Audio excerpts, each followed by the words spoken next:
এরপরে তোমার তাহলে আমরা পড়ছি বিভিন্ন শিল্পে অবাধ শ্বসনের ব্যবহার।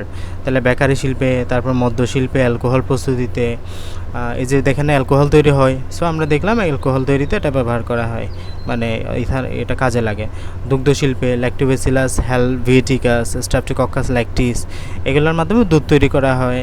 তারপর হচ্ছে আয়ুর্বেদিক ঔষধ শিল্পে চা তামাক প্রক্রিয়াজাতকরণে, মাংস মাছ শিল্পে ভিনেগার তৈরিতে, ভিনেগার উৎপাদনে, ভিটামিন তৈরিতে, ভিনেগার উৎপাদনে, কোমল পানীয় শিল্পে, চর্মরোগে চর্মশিল্পে মানে চামড়া তোমার যেখানে যে দ্রব্যগুলো তৈরি করা হয় চামড়া দিয়ে, ওইগুলো শিল্পে আমরা মোটামুটি অবাধ শ্বসন ইউজ করি। পার্থক্যের ছকটা পড়বা অবাধ শ্বসন এবং ফার্মেন্টেশনের। এরপর হচ্ছে শ্বসনিক হার, আমরা যেমনটা সালোক সংশ্লেষণিক হার বা সালোক সংশ্লেষণের হার পড়েছিলাম, সেমভাবে রেসপিরেটরি কোয়েশন বা শ্বসনিক হারও আমরা পড়তে পারি। কীরকম? এখানে বলবা যে যত অণু কার্বন ডাইঅক্সাইড বের হয়ে যাচ্ছে, ঠিক আছে, যত অণু কার্বন ডাইঅক্সাইড বের হয়ে যাচ্ছে ডিভাইডেড বাই যত অণু অক্সিজেন গৃহীত হচ্ছে, মানে তুমি কত অণু বের হয়ে যাচ্ছে কার্বন ডাইঅক্সাইড ডিভাইডেড বাই কত অণু অক্সিজেন তোমার প্রয়োজন হচ্ছে। আর সালোক সংশ্লেষণে ছিল ঠিক উল্টা প্রসেসটা, মানে যত অণু অক্সিজেন বের হয়ে যাচ্ছে ডিভাইডেড বাই যত অণু কার্বন ডাইঅক্সাইড প্রয়োজন হচ্ছে, বুঝতে পারছো? সালোক সংশ্লেষণ ঠিক উল্টা। আর এখানে হচ্ছে যত অণু কার্বন ডাইঅক্সাইড বের হয়ে যাচ্ছে ডিভাইডেড বাই যত অণু অক্সিজেন প্রয়োজন হচ্ছে। ওই যে তুমি শ্বসনের রিয়াকশানটা মনে রাখলেই হবে। শ্বসনের মধ্যে তোমার গ্লুকোজ 6 অণু অক্সিজেন 6 অণু কার্বন ডাইঅক্সাইড 6 অণু পানি তৈরি হচ্ছে না, সো কার্বন ডাইঅক্সাইড কত অণু বেড়ে যাচ্ছে? 6 অণু, উপরে 6 নিচে 6 অণু অক্সিজেন প্রয়োজন হচ্ছে না, গৃহীত হচ্ছে না, সো নিচে 6 অণু অক্সিজেন ডিভাইডেড বাই কত আসে? 1। তাহলে শ্বসনিক হারের কোয়েশন এক্ষেত্রে এক অণু, গ্লুকোজের ক্ষেত্রে কত? 1।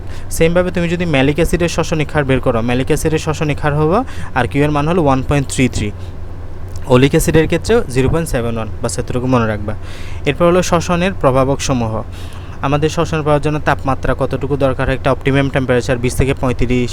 তারপর হচ্ছে অক্সিজেন, তোমরা এখানে দেখো আমি কি বললাম যে বিক্রিয়ায় উৎপাদকের পরিমাণ, এই যে বিক্রিয়কের পরিমাণ যত বেশি শ্বসনও তত বেশি, বিক্রিয়াটা তত বেশি, বাট উৎপাদের পরিমাণ যত বেশি বিক্রিয়াটা তত কম। তাহলে এখানে গ্লুকোজ যত বেশি শ্বসন তত বেশি, অক্সিজেন যত বেশি শ্বসন তত বেশি, বাট কার্বন ডাইঅক্সাইড যত বেশি হবে শ্বসন তত কমবে, ঠিক আছে? এটা একটু মনে রেখো।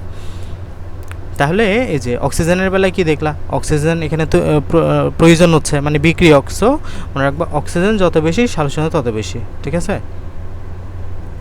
এরপর হচ্ছে পানির প্রয়োজন আছে, আলো প্রয়োজন আছে, একটা অপটিমাম টেম্পারেচার আলো প্রয়োজন হয়, হ্যাঁ, মানে একদম কম্পালসারি না, তবে দিনের বেলা পত্রন্দ খোলা থাকে একটু শ্বসন হার বেড়ে যায়, এটা বলতেছে।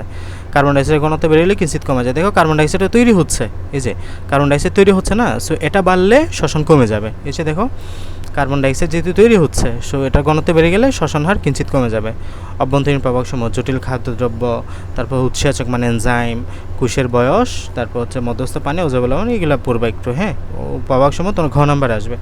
এরপর হচ্ছে শ্বসনের গুরুত্ব মানে ইম্পর্টেন্স অফ দ্য রেসপিরেশন, এগুলো রিডিং দিবা একবার, অতটা গুরুত্বপূর্ণ না। সবাদ শ্বসন অবাধ শ্বসনের পার্থক্য ছকটা পড়বা, সালোক শ্বসনের পার্থক্যটা পড়বা, শ্বসন দহনের পার্থক্যটা পড়বা, আমাদের অধ্যায়টা শেষ। আজকে আমরা মূলত শ্বসন নিয়ে আলোচনা করলাম, ভালো মতো করে পড়বা।